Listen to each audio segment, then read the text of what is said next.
Welcome back to my YouTube channel friends. ಇವತ್ತು ನಾವು ಒಂದು ಹೆಲ್ದಿಯಾಗಿರೋವಂಥ ಬೀಟ್ರೂಟ್ ಕೇಸರಿ ಬಾತ್ ಮಾಡೋಣ ಬನ್ನಿ. ಮೊದಲಿಗೆ ನಾನಿಲ್ಲಿ ಒಂದು ಬಾಣಲೆ ಇಟ್ಕೊಂಡಿದ್ದೀನಿ. ಅದಕ್ಕೆ 2 ಸ್ಪೂನ್ ಆಯಿಲ್, 1 ಸ್ಪೂನ್ ತುಪ್ಪ ಹಾಕಿದ್ದೀನಿ. ಹಾಗೆ 1 ಬೌಲು ಮೀಡಿಯಮ್ ರವೆ ತೊಗೊಂಡಿದ್ದೀನಿ. ಅದನ್ನು ಹಾಕಿ ಇವಾಗ ಚೆನ್ನಾಗಿ ಫ್ರೈ ಮಾಡ್ಕೋಬೇಕು.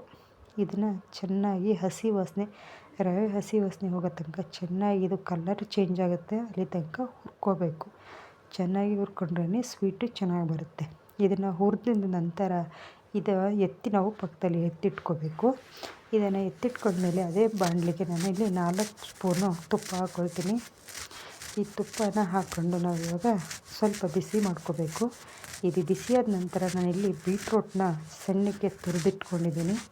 ಇಲ್ಲಿ ನೀವು ನೋಡ್ಬೋದು. ಇವಾಗ ಬೌಲಲ್ಲಿ 1 ಬೌಲ್ ಆಗೋಷ್ಟು ಬೀಟ್ರೂಟ್ ತುರಿ ತೊಗೊಂಡಿದ್ದೀನಿ. ಅದನ್ನು ಹಾಕಿ ಚೆನ್ನಾಗಿ ಇವಾಗ ಹಸಿ ವಾಸನೆ ಹೋಗೋ ತನಕ ಚೆನ್ನಾಗಿ ಇದನ್ನು ಫ್ರೈ ಮಾಡಬೇಕು. ಸಾಫ್ಟ್ ಆಗಬೇಕು. ನಾವು ಈ ತುಪ್ಪದಲ್ಲೇ ಇದನ್ನೇ ಬೇಯಿಸಬೇಕು. ಚೆನ್ನಾಗಿದು ಬೆಂದು ಘಮ ಬರುತ್ತೆ. ತುಪ್ಪದ ಪರಿಮಳ ಹಾಗೆ ಬೀಟ್ರೂಟದಲ್ಲಿ ಬೆಂದಾಗ ಚೆನ್ನಾಗಿ ಪರಿಮಳ ಬರುತ್ತೆ. ಇವಾಗ ನಾವು ಏನು ಹುರಿದಿಟ್ಕೊಂಡಿದ್ವಿ ರವೆ, ಅದನ್ನು ಇದರಲ್ಲಿ ಹಾಕಿ ಮಿಕ್ಸ್ ಮಾಡ್ಕೋಬೇಕು. ಇವಾಗ ಇದನ್ನು ಇದ್ರ ಜೊತೆ ಬೀಟ್ರೂಟು ಹಾಗೆ ತುಪ್ಪ ಎಲ್ಲ ಮಿಕ್ಸ್ ಆದ ನಂತರ ನಾವು ಎಷ್ಟು ತೊಗೊಂಡಿರ್ತೀವಿ ರವೆ, ಅದಕ್ಕೆ 2 ಪಟ್ಟು ನೀರು, ಅಂದರೆ ಬಿಸಿನೀರನ್ನು ನಾನು ಕುದಿಯೋ ಥರ ಕಾಯಿಸಿಟ್ಟಿದ್ದೆ. ಇವಾಗ ನಾವಿವು ಮಿಕ್ಸ್ ಮಾಡ್ತಿರ್ಬೇಕಾದ್ರೆ ನಮ್ಗೆ ಗೊತ್ತಾಗ್ಬಿಡುತ್ತೆ ಎಷ್ಟು ನೀರು ಹಾಕಬೇಕು ಅಂತ. ಇದನ್ನು ಹಾಕಿ ಸ್ವಲ್ಪ ಬೇಯೋ ತನಕ ಬಿಡಬೇಕು. ಒಂಥರ ರವೆ ಆ ನೀರಲ್ಲಿ ಇಂಗಬೇಕು.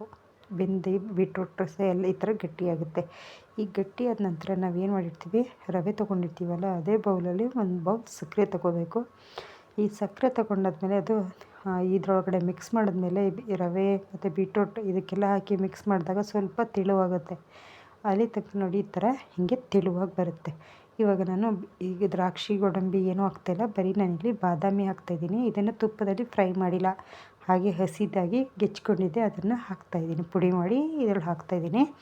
ಅದರಲ್ಲಿ ನಾನು 1 ಲವಂಗನೂ ಹಾಕಿದ್ದೀನಿ, ಹಾಗೆ ಏಲಕ್ಕಿ ಪೌಡರು, ಹಾಗೆ ಒಂದೆರಡು ಕಲ್ಲುಪ್ಪು. ಇದನ್ನು ಹಾಕೋದ್ರಿಂದ ಟೇಸ್ಟ್ ಚೆನ್ನಾಗಿ ಬರುತ್ತೆ. ಹಾಗೆ ಅದ್ರ ಮೇಲೆ ನಮಗೆ ತುಪ್ಪ ಎಷ್ಟು ಬೇಕಷ್ಟು ನಾವು ಹಾಕ್ಕೋಬೋದು.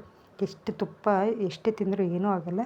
ನಾನಿಲ್ಲಿ ತುಪ್ಪ 3 ಸ್ಪೂನ್ ಹಾಕ್ಕೊಂಡಿದ್ದೀನಿ. ಇದನ್ನು ಹಾಕಿ ಇವಾಗ ನೋಡಿ ನಮ್ಮ ಬೀಟ್ರೂಟ್ ಕೇಸರಿ ಬಾತ್ ರೆಡಿಯಾಗಿದೆ. Ready to taste beetroot kesari bath ಇವಾಗ ರೆಡಿಯಾಗಿದೆ. ನೋಡಿ ಎಷ್ಟು ಬ್ಯೂಟಿಫುಲ್ ಆಗಿದೆ. Thank you for watching.